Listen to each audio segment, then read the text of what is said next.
Hello students, स्वागत है आपका मेरे YouTube channel science maths classes by Raj में। आज मैं आपको श्वेत प्रकाश का प्रिज्म द्वारा प्रकाश का वर्ण विक्षेपण, इंग्लिश में इसे कहेंगे डिस्पर्सन ऑफ व्हाइट लाइट। ये डिस्पर्सन ऑफ व्हाइट लाइट क्या होता है? डिस्पर्सन इंग्लिश में, वर्ण विक्षेपण हिंदी में। क्या होता है पहले हम ये समझते हैं प्रिज्म के द्वारा। ये प्रिज्म के द्वारा, क्योंकि इसमें लिखा ही है प्रिज्म के द्वारा। ये हमारी एक श्वेत प्रकाश की किरण, ये श्वेत प्रकाश है हमारा, व्हाइट लाइट कह सकते हैं। यहां से जब प्रिज्म में आती है तो ये अपने 7 रंगों में विभक्त हो जाती है। अब ये 7 रंग कौन से होते हैं, इनका क्या क्रम होता है, मेन चीज आपको यही है जो आपको याद रखने वाली है। इंग्लिश वाले बच्चे एक शब्द याद रखेंगे, विबज्योर। क्या बोला है मैंने? VIBGYOR, विबज्योर। जो ये क्रम है ये आपको नीचे से लिखना है, VIBGYO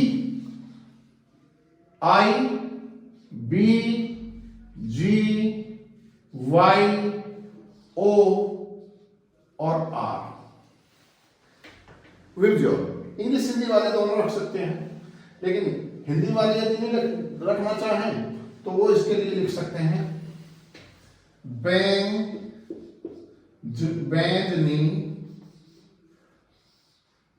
हपी नाला। बैंजनी हपी नाला, इसका क्या मतलब? वी मीन्स वॉयलेट,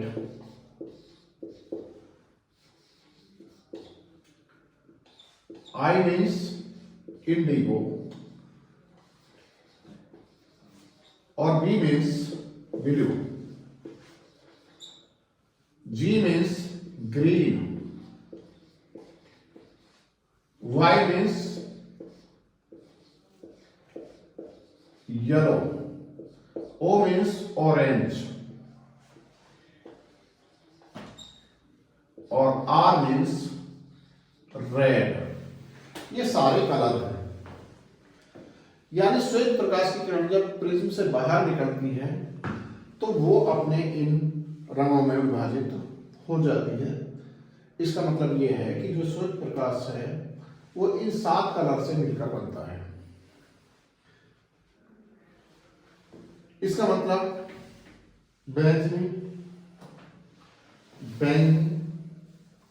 ये जामुनी, ये नीला, हिंदी में लिख सकते हो आप यहां बैंगनी, ये आसमानी और ये नीला, ये हरा, ये पीला और ये नारंगी और ये लाल। यहां हमने और कुछ नहीं करा, केवल यहीं से हमने इनके पहले अक्षर ले लिए, बैंजनी हफी नाला। जामुनी, आसमानी के लिए जामुनी भी कह देते हैं, जामुनी।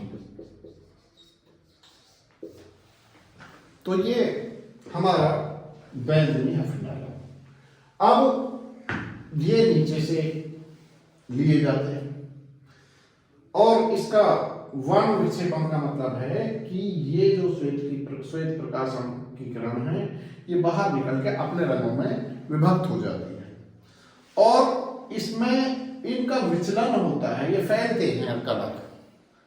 फैलते कैसे हैं आपने देखा होगा, जब आसमान में हमारा इंद्रधनुष होता है बरसात के टाइम, बरसात होने के बाद तो हमारा एक धनुष बनता है और उसमें ये इसी क्रम में, ये जो हमारे कलर हैं इसी क्रम में होते हैं। सबसे ऊपर रेड होता है, उसके नीचे ऑरेंज होता है, उसके नीचे येलो, उसके नीचे ग्रीन, उसके नीचे ब्लू, उसके नीचे ये इंडिगो, उसके नीचे वायलेट। यानी ये कलर आपके होते हैं। लेकिन मुख्य रूप से ये 3 चमकते हैं, 3-4 केवल नीचे चमकते हैं। जब बहुत ज्यादा पड़ता है तो थोड़े थोड़े चमकते हैं। उसका कारण यही होता है कि जो रेड कलर है वो कम विचलन करता है, कम फैलता है। और इसीलिए जो रेड लाइट है, आपने देखा होगा ट्रेन की पटरियों पर या चौराहे पर जो हमारी लाइट है वो रेड कलर की बनाई जाती है, जिससे जो दूर से आने वाला ड्राइवर है उसे दूर से दिखाई दे जाए कि रेड कलर हो रहा है, और उसे देखकर वो अपनी जो स्पीड है उसे धीमी कर लेता है। जो ग्रीन कलर है काफी नीचे है तो उसे बहुत दूर से वो दिखाई नहीं देता, इसलिए पास जब आएगा तब उसे दिखाई देगा कि हाँ चलो निकल जाते हैं चौराहे से। तो ये इसी को वर्ण विक्षेपण कहते हैं। इस पर आपको 10th क्लास में एक क्वेश्चन आ जाता है कि प्रिज्म द्वारा प्रकाश का वर्ण विक्षेपण कैसे होता है, आप उसके बारे में वर्णन करो या उसके चित्र सहित व्याख्या कीजिए। आपको ये बताना है कि सबसे ऊपर रेड आता है, फिर नारंगी आता है, फिर येलो आता है, ग्रीन आता है, ब्लू आता है, इंडिगो आता है, और ये आपको सारे कलर्स बताने हैं। और इसके बाद आप, क्योंकि जो रेड कलर आपने देखा होगा, बच्चे भी, जो छोटे बच्चे रहते हैं वो भी हमारे जो लाइट रहती है, जब हम जाते हैं उसमें मेले में तो वहां से, बाजार में तो वहां से लाइट खरीदते हैं छोटी छोटी, और वो टॉर्च की तरह होती है, बहुत दूर तक छोटी सी लाइट, बहुत छोटा सा सेल रहता है, और यदि हम उसमें टॉर्च मारते हैं तो बहुत दूर तक वो लाइट जाती है, जिससे हमारा जो रेड कलर है वो कम विचलित होता है, कम फैलता है, और यही कारण है कि हमारा वो रेड कलर की अक्सर बनी होती है। तो इसमें केवल इतना ही। मेरी इसी तरह की वीडियो देखने के लिए, समझने के लिए आप मेरे चैनल को ध्यान से देखें, लाइक करें, सब्सक्राइब करें। यदि आपको हाँ इसमें लिखना भी है तो केवल ये ही लिखना है कि जब कोई श्वेत प्रकाश की किरण प्रिज्म पर पड़ती है तो वह अपने 7 रंगों में अलग अलग विभक्त हो जाती है या डिस्पर्सन हो जाती है, और उसी को हम वर्ण विक्षेपण कहते हैं। आप लिख सकते हो। इसके बाद कौन कौन से वो 7 कलर हैं, रेड, ऑरेंज, ये। Thank you. आज के लिए केवल इतना ही।